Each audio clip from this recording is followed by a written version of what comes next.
Hey, good evening, ladies and gentlemen. Hope you all had a great Christmas. Merry Christmas. This evening, once again, we're coming from you from North Minneapolis. Uh, Go out to lacyjohnson.com. Just a reminder. Click on the subscribe button, the bell for notification. Support the podcast. Go to the souvenir stores. Do all those great things. Let us hear from you. Now, this evening, I told you we're going to be talking a little bit about education. We're going to scratch the surface this evening. Pet peeve of mine, we got a guest, Mr. William Pierce, and he's been involved in education, I guess, for the past 30, 40 years or so. And he got some ideas. Now, I'll tell you up front, if you're looking for someone with a PhD in education and told they got 25 years experience and blah, blah, blah, and I shouldn't do that. I shouldn't make light of that because I respect people's education and experience. But the type of education experience we need to close the achievement gap is I don't see it nowhere to be found. And so that's why I bring on people with, who's experienced in it, who knows the different communities, who have a great idea about the achievement gap and have experience in that area. And that's our guest this evening, Mr. William Pierce.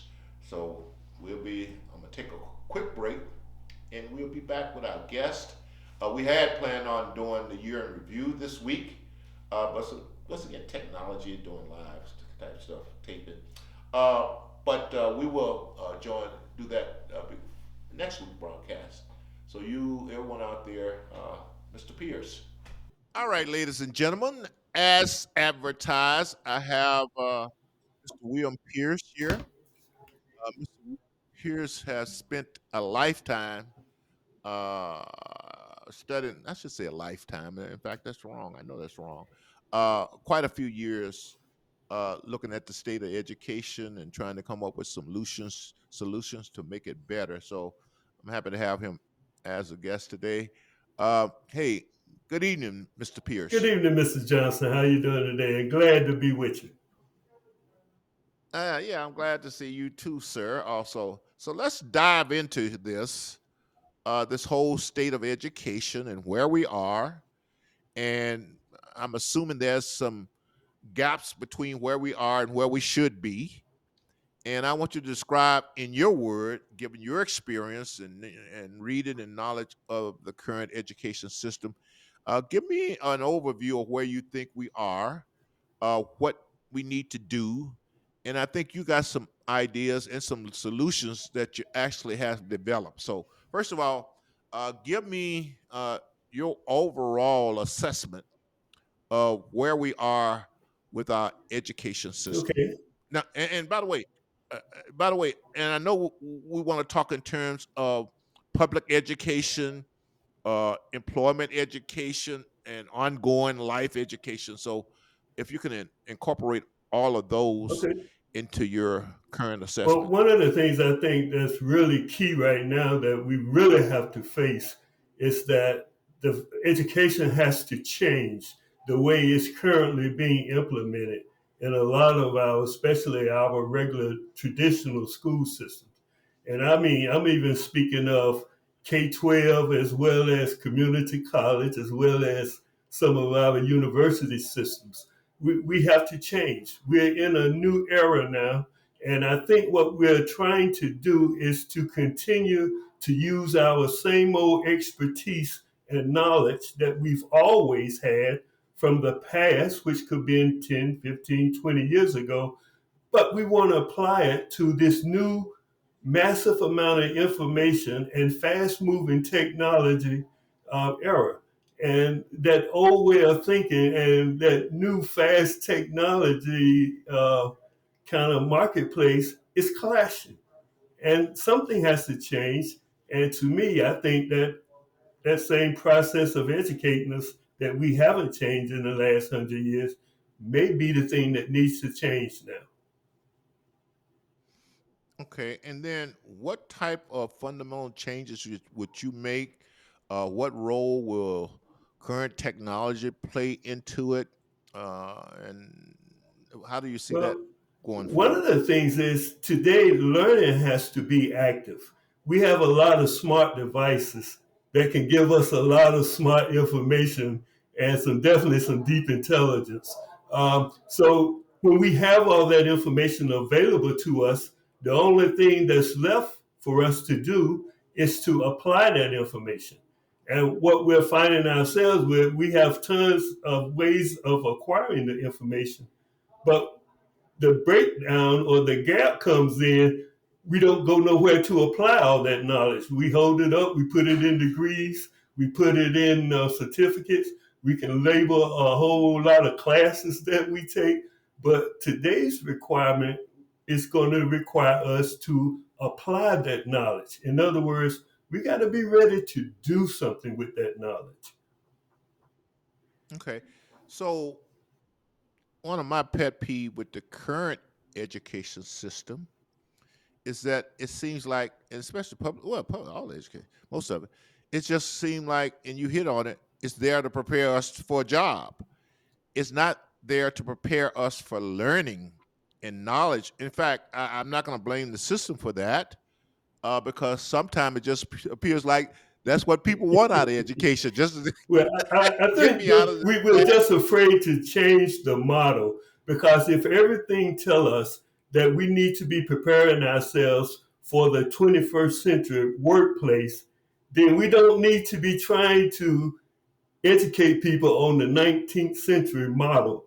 If everyone knows we need to be learning to prepare ourselves for the 21st century, and that's a whole new skill set, that's a whole new learning process of basic skills that we have to get into for the 21st century. Because the traditional model was reading, writing, arithmetic, PE, social studies. Well, the 21st century model is critical thinking, problem solving, innovation, all those kind of things. So we have a whole different set of criteria that we need to be learning, but it's not being taught. Okay. So, Mr. Pierce, I'm getting ready to throw you, I think might be a slight curveball here. But given the fact that uh, during the pandemic that we learned, I think we learned, well, I don't know whether we learned, that a lot of people concluded that online learning was hurting our students in a lot of ways. And, you and I have a particular interest in the education of people of color in inner city and poor communities, and they fared even worse, if I recall correctly, with online type learning environments. Uh, would you agree with that? And then how do we address that issue? Not only do we have to address it, we have to improve upon what's in place. Well, I guess it would automatically improve upon what's in place now. But the bottom line is that hasn't recent history shown us that online learning is a challenge? Well, I would start with the fact to make it work, we got to know how to use it.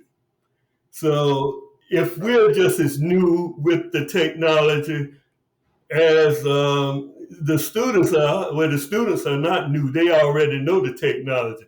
I think the Mm. staff was more unaware of the technology than the student, which causes probably more of the problems. You can, any student today, know where to go and find some information at. That's the smallest. These are their problems, you know. Uh, I think we caught the higher end of the pillar here unprepared, technically unprepared. Because most of the kids today in the system, they're pretty much digital savvy. So I think it was the other way around. Of course, we're not going to take no blame for that. But that Right. could be one of the issues, because technology was clearly designed to make our lives easier, not complicated, not so we can't figure it out, but so that the things that we do become a lot easier and less repetitive. So I think technology works. I think the other side is we as humans, as individuals, going to have to release this fight against who's going to win this battle, because I don't think technology is going to go back to, web one. I think we're going to continue to move forward. And as individuals, we got to get on board with what's happening, in front of us. So, just a couple. You mentioned the 19th century method of educating ourselves. And then you talked about the 21st century way of education. Uh, are there two or three little bullet points per se? And I'm talking kind of corporate here, and I hate that kind of language. That you could identify that would be the difference between 19th century and 21st century learning, Well, I think besides the the technology and 19th online? century was pretty much set up on memorization and recall. You know, you got the information, you memorize it, you took a test, and you recall that information, you got a grade, and I don't know what happened after that. But the 21st century is saying that it's not memorization and recall. We need you to really think about what it is that you have in front of you and what's possible. You have to kind of figure out what's possible with this that I have in front of me. Now that means you might have to think a little further out. You may have to go out and acquire some additional information to help you to find the solution to that problem. But that's not going to be something that you've already read in a book and memorized, and now you're ready to recall. That's a different ball game, and that's the difference in how we're learning and what we're learning today that prepares us to be effective in the 21st century. And just so I'm clearer, you mentioned that our students today, and we're looking at right now public ed. We're well, and the students, I guess, in the corporate world too. They're pretty much tech savvy, Yes, and I just want to wrap this one area up right quick. If the students are tech savvy and they were being offered online courses, why was the performance so uninspiring? I'll use that word. In your because opinion, it's not courses that we need today. We need access got to resources that helps us to make better decisions as we're moving in a process that's not slowing down. It's continuing to move you. fast. So it's not courses, it's not degrees, it's not universities. Today, it's about access to information that can help you to begin to produce better results in the workplace. That's what business people are looking for. Whew. If I understand you correctly, we're talking about a whole new paradigm for education, and we're talking about the slow disappearance of a lot of the standard institutions. Am I correct in Well, that, I think it's Mr. going Pierce? on. You're seeing private institutions that's probably already have moved towards the things that we're discussing today. I think we're talking about the Mhm. bigger, older, traditional institutions that always may find it a little difficult to bring about real change that need to make a major impact. And so we know those things don't happen overnight. But and here's what concerns me though, and even on the side of the traditional system, you know, their role has always been to teach and you know and do the things inside the building. I don't know if they ever had that role of entrepreneurship. In other words, trying to implement a clearly different learning program. And I think that's where the system has to let down their guards and say, I got to work with some outside people, and they may be for-profit people that help us to get through this instead of us continuing to bundle through this process.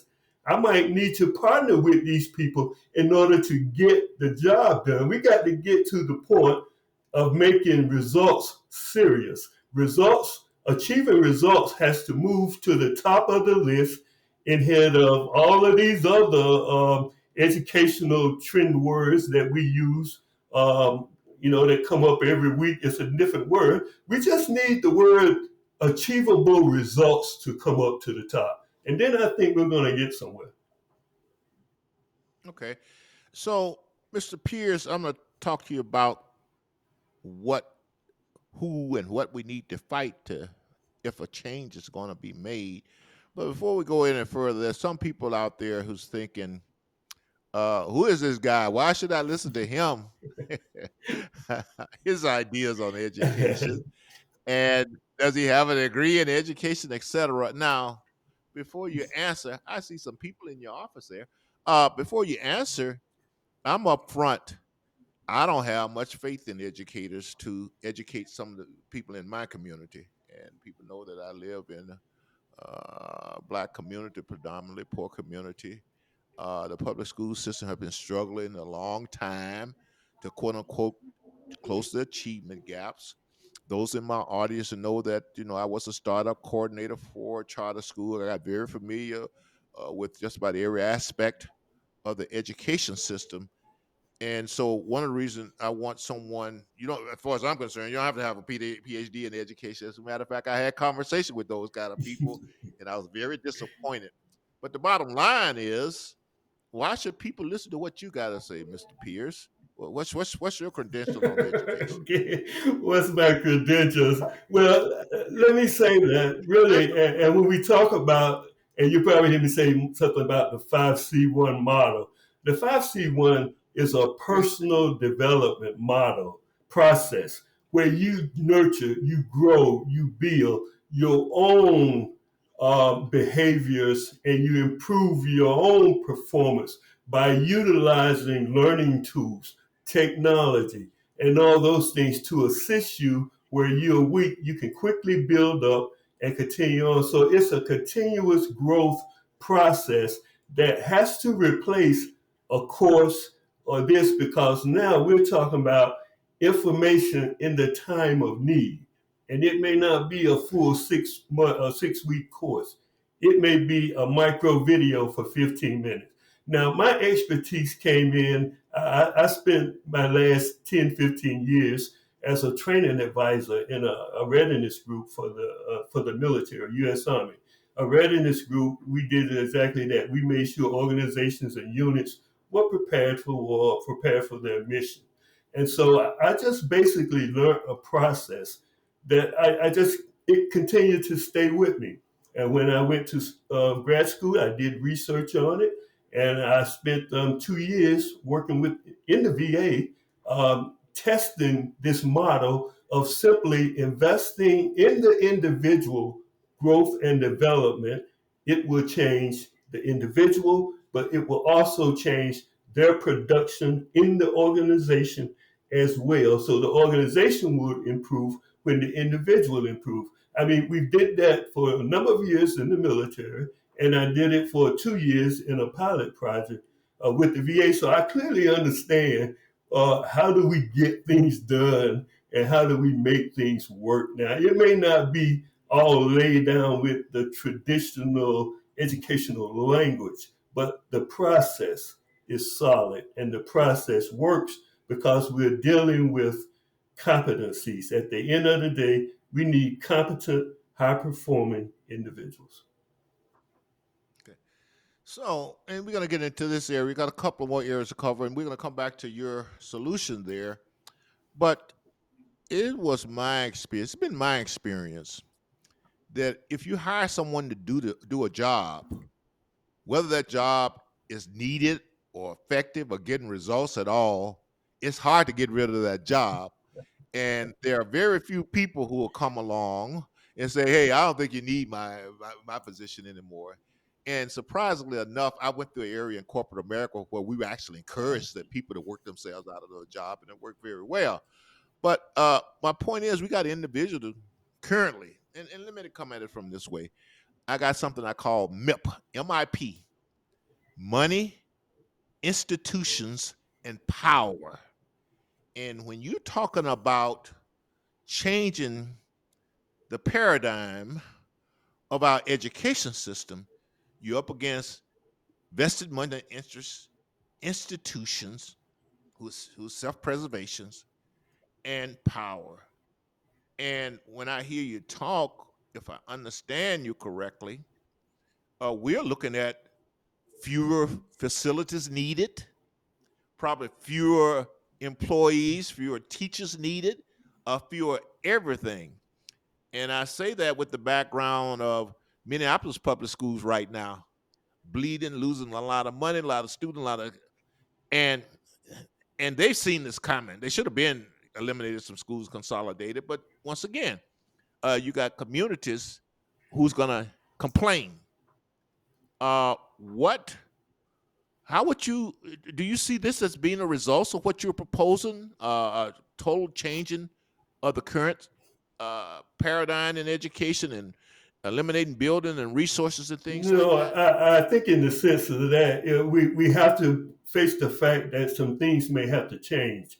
Now, one of the things that we had to change was the fact that we needed to have what we call growth coordinators as opposed to teachers. Because one of the things that we're all clear on, if you're going to help someone grow to be healthy, it's going to be more than academics that they're going to need growth. It's going to be sociological, it's going to be mental, it's going to be a whole lot of issues where they're going to need that support. Now, today they're saying we got to get social emotional curriculum and teachers in the school. We got to get this and all those things. No, we have to switch our roles, and we no longer can teach, but now we have to assist in the growth of their individual, and that may entail more than one area of academics. That may entail academics as well as social. But when you train people to be able to provide that kind of service, now you're going to get a better return on that investment. So, so we're in a situation where uh, it's not just the latest models, it's not just the latest curriculum, and some of you out there, I've told you, I did serve on a charter school advisory board from one of the largest charter school, I guess, sponsors. It's sponsors not the word anymore. Advisors in the state of Minnesota, I think. My point is this: based on my experience, what I've seen, and just my qualities K through 12 education. I know what it takes to educate to provide quality education to a large number of students, and they're poor and they're black. Yeah, I know what it takes. I don't care what anyone say. I don't care how many degrees you got or whatever. My point is this: uh, those type of things are not, in my way of looking, they're not the main no, no, issues. To me, the main issues are, and we're dealing with the black achievement, educational achievement gap now. First of all, expectations of our yeah, children, yeah, how they look at our students. Because a lot of people in public education, they look at our students as victims and things like that. And see, when they were teaching us, we never had that. We expect yeah, excellence out of you, and there's no expectation of excellence there. And you can get all the models you want. And my main thing is just a lack of discipline. And people heard me say this a many times. You can't discipline a person who you're afraid of, number yeah, one. And it's hard for to get a lot of, and let's be upfront 100%, these young black males to respect a lot of people in the education system. And there's a certain type that they respect, that they connect to, and that they listen to. And I've been in a lot of these schools to see you're not connecting with these kids. These kids aren't, in fact, you're a joke to these kids and you don't even realize it. So, what I'm saying, what do you do about these non educational principle curriculum type of issues where there's just some fundamental issues going on in these inner city schools? They let them come in with the pants all down, headphones on, cell phones, and I'm an old school guy. I couldn't imagine that. But what are we going to do? How do we address those well, particular issues? that's one of the things that we talk about, that the process may be different now than what we've traditionally always handled in education. Number one, we got to bring down the size of the school. It don't make no sense today to think you can put 600 and 700 kids in one. That is the craziest thing. Okay, that's number one. But number two is, when I say the process has to change, that group you talking about may be that group that need to go to work every day and then learn online at home or something. The process need to be reversed. They'll probably be very creative on the job, thinking up all kind of ways of Right. making money, or additional ways of doing things. And then they can go home and learn. And it will be absolutely nothing wrong with that process as long as it's working and we're getting people to be productive. But what we got to make step away from is trying to make everything look the same way. Even if we give it a different Right. name, it still got to have the resemblance of what we know and feel comfortable with. And that's the piece that has to change. Okay, because I'm going to come at that from this angle.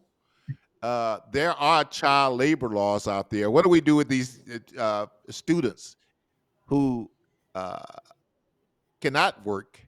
And how do we, you know what I'm saying? And I agree with the small school. I think we need to look at how we can have community schools where we know Yeah, each other, yeah, parents, and I would prefer that the parents and teachers know each other. That's what worked yeah. for us. But what do we do with these people who are not working, and how do we? Let's say we got a grade school, let's say junior high.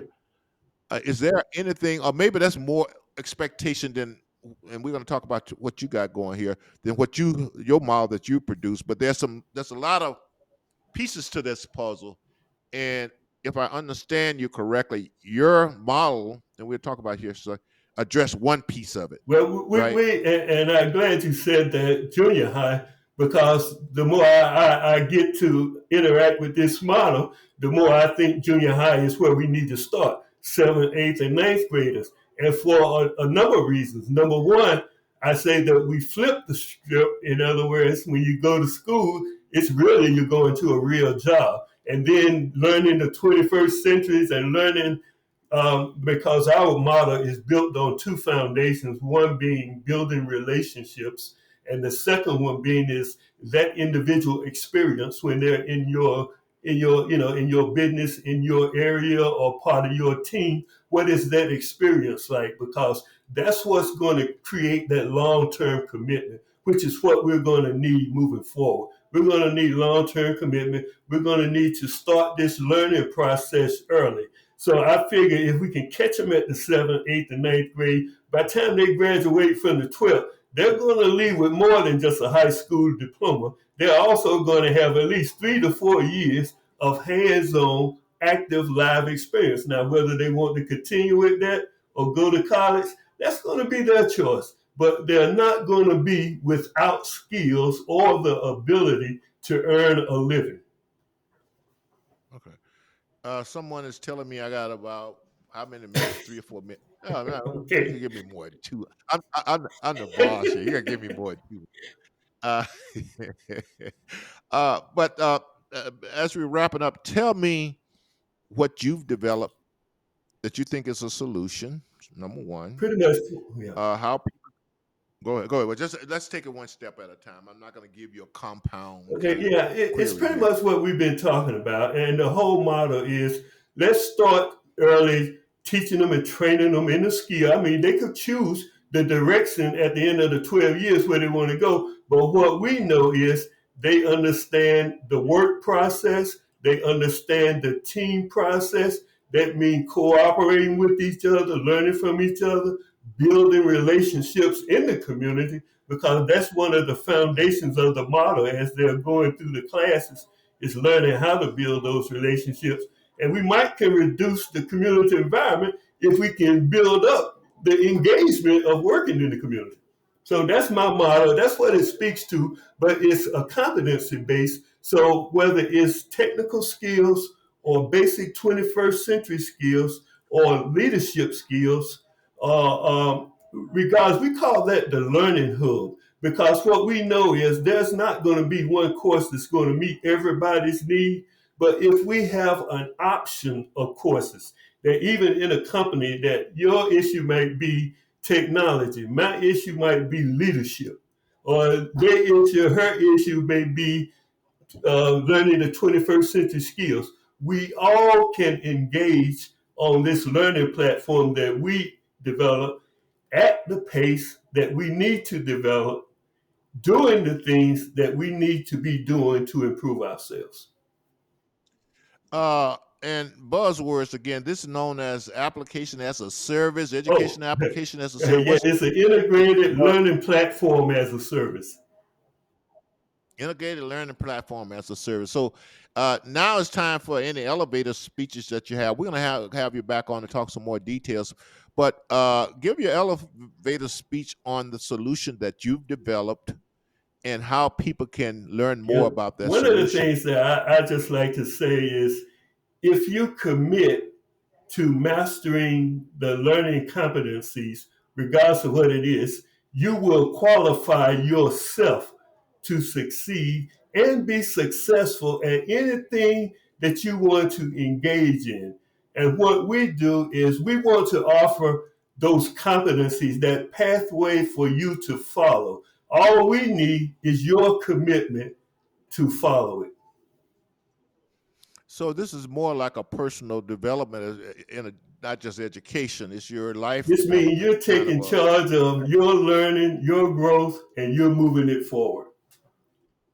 Okay, if someone out in our audience wanted to learn more about what your product and services that you have to address the future of education, where would they go to get more Yep, information? I would ask them to visit our website at www.5c1centerforgrowth.com and click on it's going to be a big old banner that is talk about our school or our project and just share the information and we will contact you back so we can make it personal because our goal is to create that personal learning environment that's going to allow you to personally thrive.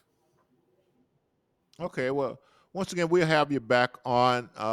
Thanks you for that information.